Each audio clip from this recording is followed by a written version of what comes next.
বাংলাদেশ দুঃখিত, পূর্ব পাকিস্তানের মানচিত্র বদলের সম্ভাবনা কি উকি দিচ্ছে? অনেকগুলো প্রশ্ন তাড়া করে বেড়াচ্ছে আমাকে প্রাত্যহিক। কিছু ঘটনা অনেক সন্দেহ এবং প্রশ্নের জন্ম দিচ্ছে।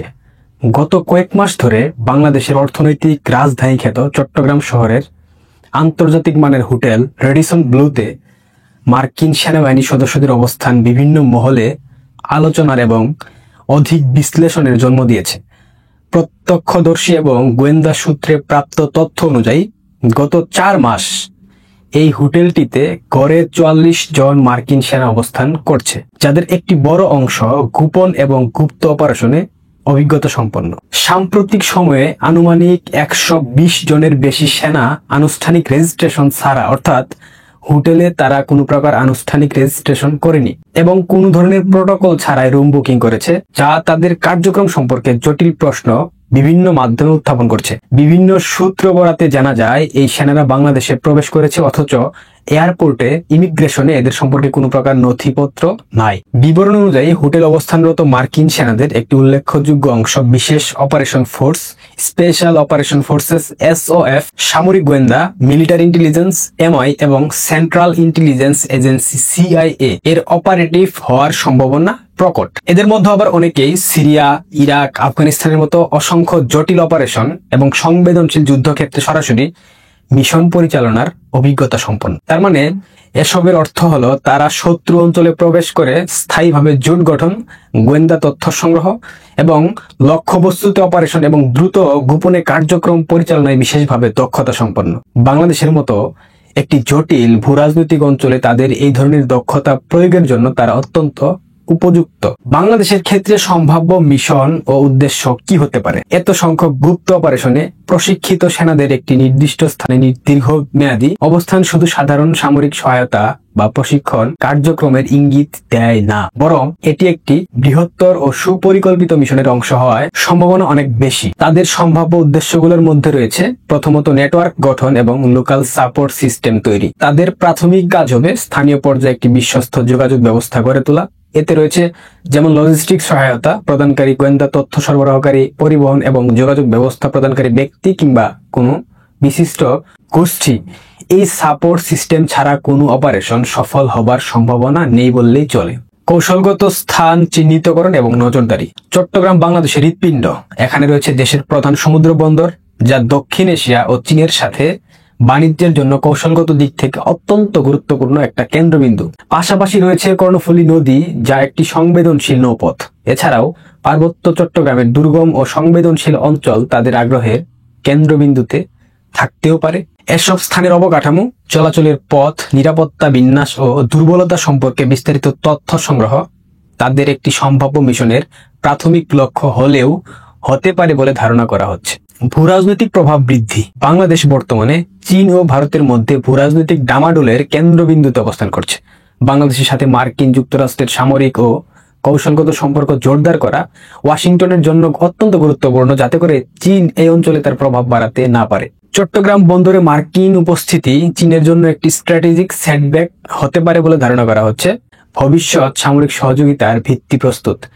তারা বাংলাদেশ সেনাবাহিনী এবং অন্যান্য নিরাপত্তা এজেন্সিগুলোর সাথে সম্পর্ক গড়ে তুলতে পারে, যাতে করে ভবিষ্যতে যৌথ সামরিক প্রশিক্ষণ, গোয়েন্দা শেয়ারিং বা যৌথ অপারেশন সহজতর হয়। এটি বাংলাদেশের আভ্যন্তরীণ নিরাপত্তা নীতিতে মার্কিন প্রভাব বৃদ্ধিরও একটি পথ বটে। বর্তমান পরিস্থিতিতে কিছু মৌলিক অত্যন্ত গুরুত্বপূর্ণ প্রশ্নের উত্তর আমার অজানা রয়ে গেছে। এই সেনাদের বাংলাদেশে অবস্থানের আনুষ্ঠানিক ম্যান্ডেট কি? এটি কি দ্বিপাক্ষিক প্রতিরক্ষা চুক্তির অংশ নাকি সম্পূর্ণ গোপন মিশন? তাদের কার্যক্রমের বিস্তারিত বিবরণ বাংলাদেশ সরকার ও জনগণের কাছে কতটা পরিষ্কার? তাদের ব্যয়বহুল কার্যক্রম যেমন হোটেলের খরচ, পরিবহন, স্থানীয় এজেন্টদের পারিশ্রমিক কে পরিচালনা করতেছে? অর্থায়নের উৎসই বা কি? এটি কি পেন্টাগনের বাজেটের একটি অংশ নাকি গোয়েন্দা সংস্থার গোপন তহবিল? স্থানীয়ভাবে কারাই বা তাদের লজিস্টিক ও যোগাযোগ সহায়তা করছে? সবচাইতে গুরুত্বপূর্ণ যে বিষয়, যেই গুরুত্বপূর্ণ প্রশ্ন, এক্ষেত্রে বাংলাদেশের সম্মতি কতটা, কিংবা বাংলাদেশের জাতীয় নিরাপত্তা বাহিনী, আর্মি, ডিজিএফআই, এনএসআই এই উপস্থিতি সম্পর্কে কতটুকু অবগত? তারা কি সম্পূর্ণরূপে অনুমোদন দিয়েছেন নাকি তাদের অজান্তে কিংবা আংশিক তথ্য দিয়ে এই কার্যক্রম চলছে? এই প্রশ্নগুলো অত্যন্ত গুরুত্বপূর্ণ, কারণ এটি বাংলাদেশের সার্বভৌমত্বের সাথে সরাসরি সম্পর্কিত একটা ইস্যু। এই ঘটনার ফলাফল কি হতে পারে, ভবিষ্যতে কি হতে পারে? চট্টগ্রামে মার্কিন বিশেষ বাহিনীর এমন উপস্থিতি নিঃসন্দেহে একটি সংবেদনশীল এবং ঝুঁকিপূর্ণ বিষয়। যদিও এটি বিভিন্নভাবে ব্যাখ্যা করা যেতে পারে, যেমন একটি মিত্র দেশের সাথে নিরাপত্তা হিসেবে, অথবা একটি সার্বভৌম রাষ্ট্রের অভ্যন্তরে একটি বিদেশি শক্তির গোপন হস্তক্ষেপ হিসাবে। এখন সিদ্ধান্ত আপনার, আপনি কি হিসেবে বিবেচনা করবেন। এর ফলাফল বাংলাদেশের জন্য অত্যন্ত গভীর হতে পারে। এটি আঞ্চলিক ভূরাজনীতিতে উত্তেজনা বৃদ্ধি করতে পারে, বিশেষ করে চীন ও ভারতের নেতিবাচক প্রতিক্রিয়া দেখানোর একটা বিশেষ সম্ভাবনা রয়েছে। এটি বাংলাদেশের আভ্যন্তরীণ নিরাপত্তার জন্য একটি বৃহৎ ঝুঁকি।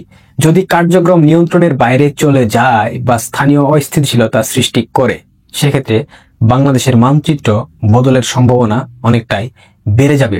বাংলাদেশি কর্তৃপক্ষের জন্য এটি একটি অত্যন্ত সতর্কতার সাথে খতিয়ে দেখবার বিষয়, এবং সরকার ও সংশ্লিষ্ট এজেন্সিগুলোর জন্য এ সম্পর্কে একটি স্বচ্ছ নীতি গ্রহণ অত্যাবশ্যক। কারণ সবার আগে দেশ। অবশ্য কাকেই বা বলবো, কারণ এই মুহূর্তে দেশটাই তো মার্কিন দালালের খপ্পরে। এদেশ ইউনূসের নিয়ন্ত্রণে। ইউনূস প্রথম শ্রেণীর মার্কিন দালাল। চট্টগ্রামে যা ঘটছে সেটা কোনোভাবে স্বাভাবিক প্রক্রিয়ার অংশ বলে মনে হচ্ছে না। সম্প্রতি সিলেটে মার্কিন সেনাবাহিনীর এবং বাংলাদেশ সেনাবাহিনীর যৌথ মহড়ার পর হঠাৎ করে চট্টগ্রামে তাদের উপস্থিতি, এবং চট্টগ্রাম আন্তর্জাতিক বিমানবন্দরে মার্কিন যুক্তরাষ্ট্রের হারকিউলিস মডেলের যে যুদ্ধ বিমান আমরা দেখতে পেয়েছি, সেটা কোনোভাবেই স্বাভাবিক প্রক্রিয়ার অংশ হতে পারে না। অর্থাৎ যদি এই অঞ্চলে মার্কিনীরা একটা বেস গঠন করে সেখানে কর্ম তৎপরতা চালায়, সেক্ষেত্রে চীন, রাশিয়া এবং ভারত কোনোভাবেই সেটা স্বাভাবিকভাবে মেনে নেবে না, যার পরম বা করুণ পরিণতি হবে বাংলাদেশ একটা প্রক্সি ওয়ারের ক্ষেত্র।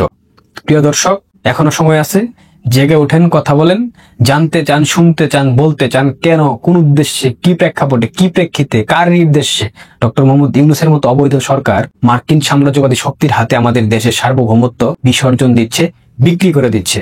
শেয়ার করবেন, লাইক করবেন, কমেন্টস করবেন, সাবস্ক্রাইব করবেন। ভালো থাকবেন। ধন্যবাদ।